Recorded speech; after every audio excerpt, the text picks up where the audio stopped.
கொடுத்து கொடுத்து பழக்கமே தவிர கையேந்திய பழக்கம் கிடையாது இல்லையோ. அங்க போனா இங்க தப்பா பண்ணிட்டு போறமேனு ஒத்திக பாத்துக்கிறாராம். நகர ஆரம்பிக்கச்சவே இப்படி கையை வச்சு விட்டார். கோட்டங்கை வாமனனாய் செய்த கூத்துக்கள் அழகிய குவிந்த கை. நட போடுறதே தாண்டவமாடுறாப்புல இருக்கான். அவர் நடக்கிறது நடக்கிறாப்புல இல்ல. கிஞ்சித் தாண்டவகந்திசம் ஹனனகம் நிர்வியாஜம் அந்தஸ்மிதம். நடக்கிற அழக பார்த்தாய், ஓ இவர் கூத்தாட தெரிஞ்சவர், நல்ல நாட்டிய சாஸ்திரம் தெரிஞ்சவர் இவர் என்கிற அளவுக்கு பெருமான் நடக்கிறான். கையை கூச்சி வச்சுட்டார். முன்னாடியே ஒத்திகை பார்த்துட்டார். இப்ப எங்கெல்லாம் சாயங்காலம் உபன்யாசம்னு வச்சுங்கோ, நாங்கெல்லாம் கண்ணாடி முன்னாடி போய் நின்னுக்கணும். வசப்பட்டவர்கள் ஆவீர்கள் பலன் சொல்லிவிட்டார் ஆழ்வார். இது ஒக்குமா? இத்தனை ஏதோ வைகுந்தமானகர் அது இதுன்னு சொல்லிட்டு இருந்தார். திடீர்னு காமரமானை நோக்கி இருக்கேன்னு சொல்லிட்டாருன்னா திருஷ்டாந்தம் மட்டும் பாட்டுல இருக்கு. இது ஒரு தனி உவமை அணி. தமிழ்ல அணி இலக்கணம்னு சொல்றோம். அலங்கார சாஸ்திரம் சம்ஸ்கிருதத்துல சொல்றாலும் இல்லையோ, திருஷ்டாந்தத்தை சொல்லிடலாம்.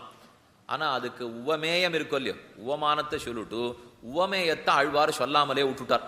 இவர் என்ன சொல்றாருன்னா, எப்படி மானை நோக்கியருக்கு ஒருத்தன் காமமுடையவனாக இருப்பனோ அதே போல பகவானுக்கு நீங்கள் பிரியமானவர்களாக இருப்பீர்கள்னு வச்சுக்கணும்.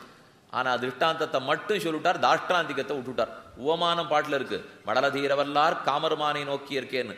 அப்ப மானை நோக்கியருக்கு எப்படி யாரோத்தன் காமனா இருக்க போறானோ அதை போல பகவானுக்கு விருப்பப்பட்டவர்களாக நீங்கள் ஆகிவிடுவீர்கள்.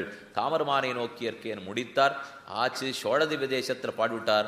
அழ்வீர் இங்கில்லை, நீர் பவித்ரோத்சவ மண்டபத்துக்கு வந்தீர்.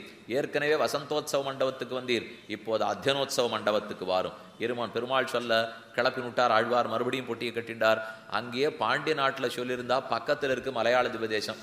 ஒரு தரம் இவ்வளோ தூரம் திருக்குடந்தைக்கு வந்துட்டு திரும்பவா திருவள்ளவாளுக்கு அனுப்பணும்? அங்கிருந்தா இருந்தா பக்கத்திலேயானு போயிருக்கலாம். ராஜா சொல்றதை மறுத்து பேச முடியுமா? அவர் இப்ப திருவள்ளவாளுக்கு வேணா புறப்பட்டு போக வேண்டியதானே. ஆழ்வார் அங்கிருந்து புறப்பட்டார். பச்சை பேர் போகாதே போகாதேன்னு